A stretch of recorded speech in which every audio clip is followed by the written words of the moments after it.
দক্ষিণ চব্বিশ পরগনা জেলার নামখানা ব্লকের নান্দাভাঙা এবং ঈশ্বরীপুকুর এলাকায় বিশাল নদীবাঁধে ধস।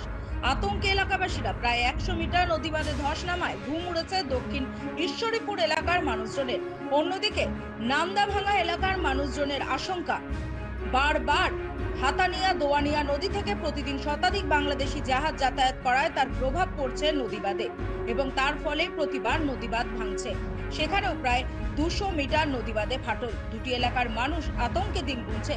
তার মধ্যে চলছে ভাদ্র মাস, কৌশিকী অমাবস্যার সমুদ্রের জল উত্তাল অবস্থায়। এই মুহূর্তে যদি নদীবাঁধের সংস্কার না করা হয় তাহলে রাতারাতি দুটো এলাকায় জল ঢুকবে বলে দাবি এলাকার মানুষের। আবারও কংক্রিটের নদীবাঁধ করে দেওয়া হোক, জোরালো দাবি তুলেছেন এলাকার মানুষ। ওই দিক থেকেই কিন্তু আমাদের এইখানে এলাকায় ঈশ্বরপুর এলাকায় ভাঙা এলাকায় যে বাবু আমাদের আসছি আমারও তোমার এই যে আসছে যখন আমরা দেখে চলে এলাম যে কি বাবুরা কি মানে সরকার থেকে হয়তো দেবো বলে সেই জন্য আমরা উপাস থেকে একটু চলে এলাম।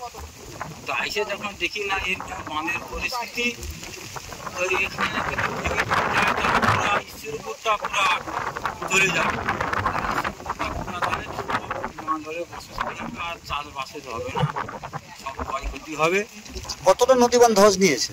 এখানে থেকে নিম্ন সংখ্যা হলো এখন ধরো 150 ফুটের মতন। এখন থেকে প্রশাসনের পক্ষ থেকে কোনো কিছু মেরামত করছে না? এখন তো সরকার থেকে এখন বর্ষাকালে এখন তো এখন করছে না। জেসিবি দেখছি এখানে দেখা যাচ্ছে বাঁশের টিন মেরে দিয়েছে, টিন মেরে দিলে এখন কি হবে? ওই তো বাঁশের এমনি তো ঢের লাগিয়ে তো পাতারে